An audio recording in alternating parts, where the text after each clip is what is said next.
Hello and welcome to Gin with Gwynne. I'm Oliver Gwynne, and this is where I give you my off-the-cuff and unrehearsed thoughts on marketing data and philosophy.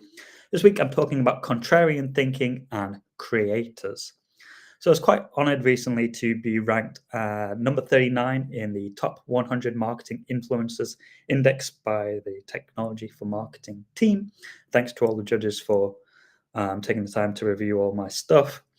Last year, I was the 94th, so this is like a huge climb up. And as they were going through the numbers, they go like 10, 10, 10, 10. I'd said beforehand, like, if I'm 93, I'm really happy with that. That's great. And I genuinely sat there thinking, oh my God, they've added me to the list and I'm not there. They've just invited me by accident because I didn't think I'd be that high. So it was really cool. And it's nice to know that maybe some of the stuff I'm doing is having some sort of impact. But anyway, when I started the Gym with Gwen, the idea was always to be an anti-blog, and to purposely do the complete opposite of all the best practices that were established at the time. Best practices like short form video content is the thing that everybody wants to do. Specialize in one subject and only talk about those things. When you make a video, do a lot of cutting and editing and make it really interesting. And of course, I saw that AI was becoming ubiquitous everywhere. Everybody was starting to produce really polished content with no edges associated with it. And so I purposely wanted to make something where there is no cuts unless I sneeze. It's just one take. It's just me talking to the camera. I wanted to ramble, and hopefully that I would talk about useful things. I have to the left of me on the screen. I have some bullet point notes that I try and hit, but I don't always hit them. And my approach to these blogs is inspired by my favorite living philosopher, Slavoj Žižek, who is in London at the moment. But he does a similar things where he will just write down some notes and then he talks freely, he records that, and then he writes the books based on that. Slavoj goes off in some directions, and I generally stick to what I intend to talk to. But the idea was always to be a sort of contrarian blog, that everybody else was going to do this, I was going to do the opposite. And the aim for me was just really to showcase the fact that I genuinely know what the fuck I'm talking about, and to try and talk about interesting things without too much polish and without too much, editing. And contrarian thinking is interesting to me because what we so often see is that there's sort of a free stage approach that happens where we go from contrarian thinking to alternative, sort of thematically being alternative to the mainstream, and then it becomes commercialized at a certain point. We think about the likes of Galileo Galilei, Darwin, Mary Wollstonecraft. These were all people who had contrarian thoughts, against um, the mainstream, really, um, against the orthodoxy that's in there, and it's seen as sort of heresy, foolish, or radical. And then over time, it becomes more alternative. So more people pick it up. It gains tractions in small communities of believers, and it frames a more constructive vision of that original contrarian thought, which is more of sort of a seed.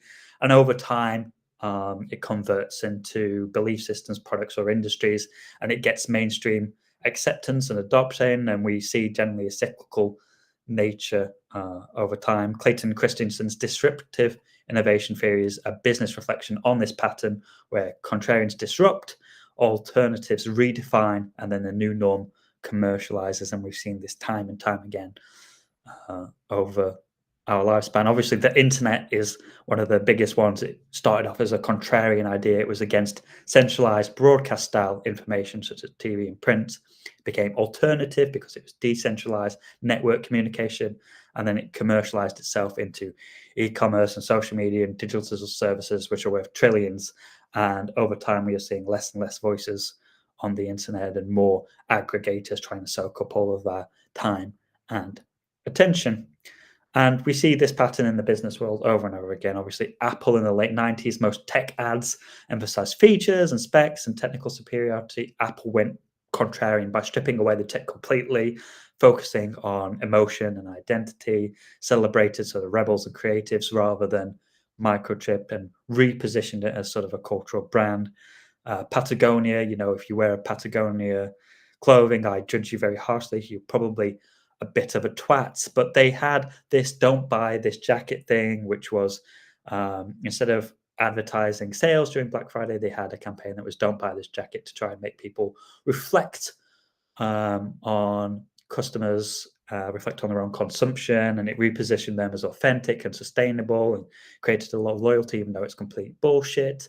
Avis in the 1960s was always the number two car rental place behind Hertz, and they actually decided to play this up. And instead of going for confidence or dominance, they played up, hey, we're second best, and that means we're going to try harder to win your business. And this sort of humility effect was quite different at the time. And Supreme, was the original brand in fashion at the time. Everybody wanted to be ubiquitous. They wanted to be everywhere. They wanted their clothes in all the stores. And Supreme went contrarian. There were hyper limited drops. There was queues, there was scarcity, and that artificial scarcity sort of fueled the demand and cultural capital, which has now become a play for nearly all brands. They start off with scarcity. Yeezy made billions of dollars, but it was a scarcity brand and a scarcity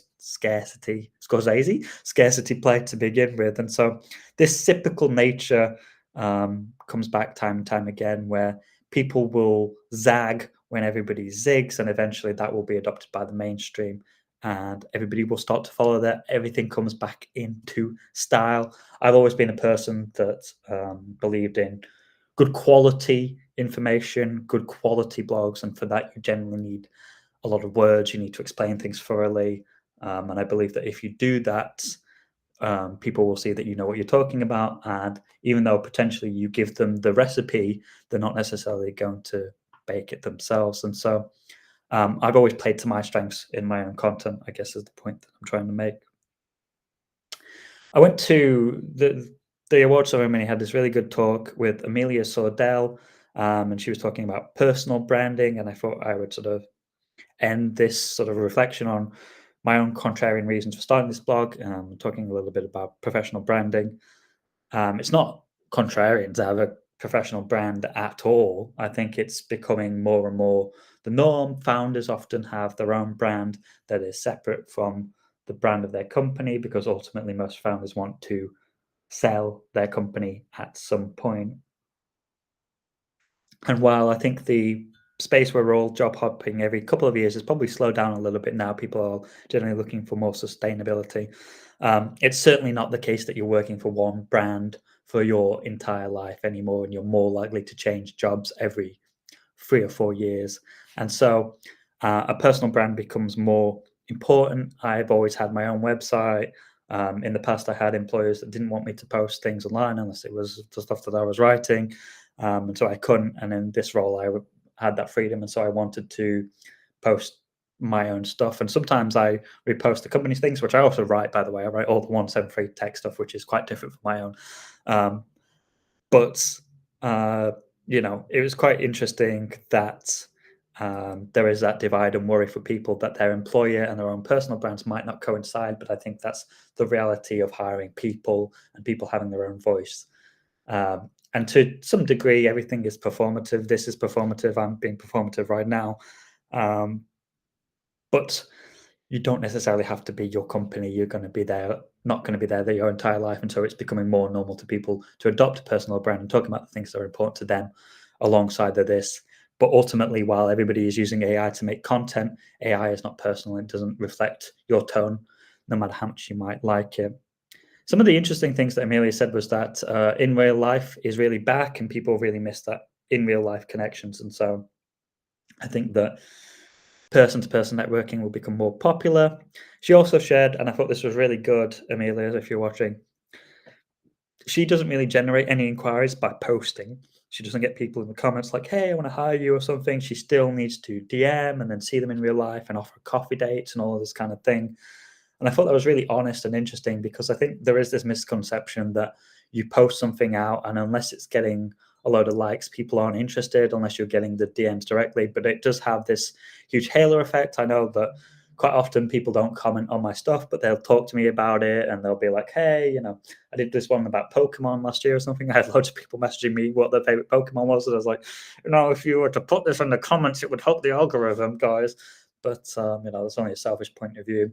And Amelia was saying, especially on LinkedIn, C-suite people don't necessarily want to give their hot opinions publicly, but they might do so behind closed doors. The other thing she said that she just sees a lot of people trying this influencer thing, if it is a thing, and they do for 2 weeks and it doesn't work, and that's that. And I think that's time again. This is year 2 of me doing this, and I still have many ideas for my posts. So I'll just finish with the 4 questions that people always ask me, which is 1, do you run out of things to talk about? No, I thought about doing this blog for like 3 or 4 years, and so I had like a long list of stuff. I made sure that I had at least 50 things before starting the blog, so I knew I could go for at least a year. If anything, what you see me talk about is a real reflection of what's going on in my professional life or my personal life every single week, and so I always have something interesting to talk about because unfortunately life doesn't slow down for me at the moment. And so I always have ideas about what I'm going to bitch about. Um, how long does it take to make these? It doesn't take me too long because what you see is generally the first or second take that I'm doing. I don't do a lot of editing. I don't do any cuts or polishing. And so for me, it's quite quick. I get AI to take the transcription and then I'll do a bit of an edit on that. But maybe in total, it takes me sort of an hour, a little bit longer if I do a lot of preparation. But you're generally seeing a reflection of what I've been reading recently if I start talking about other people like I did about this contrarian thing. So it's already fresh in my mind most of the time.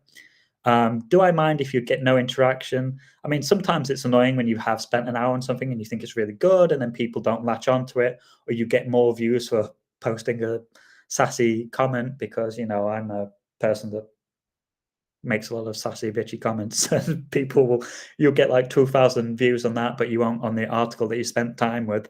But ultimately, I'm not necessarily doing it for interaction or for my own hubris or ego. I'm really doing it to share things that I think are interesting and useful. And I know that the number one person that will consume this will be me in the future.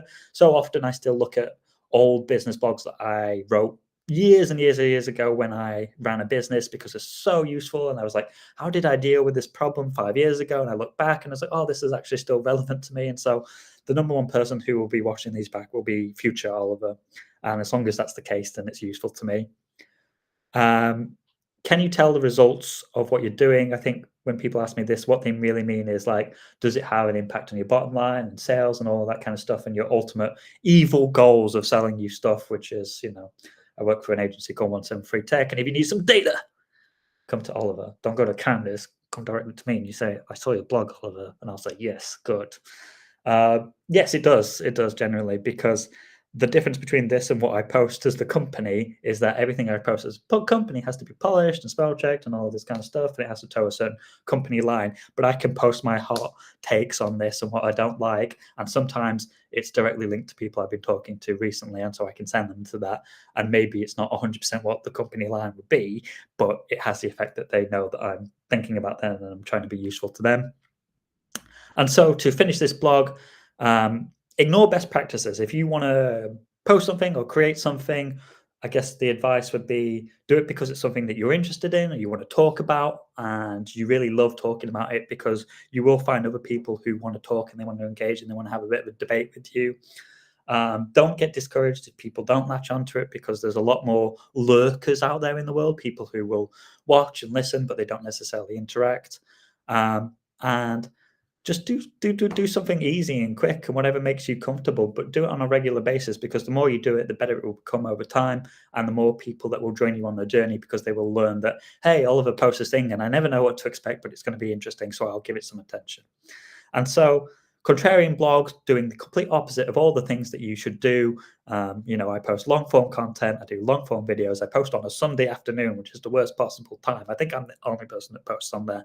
And I'm not posting about a certain subject and it's quite rambly. And if some people are watching me and I'm on this influencer thing, then I guess anybody can be because it just shows that do the thing that you're comfortable with. And in time, as long as you're enjoying it, you'll get something from it. Thanks very much for watching. Tune in next week for another Gin with Gwyn.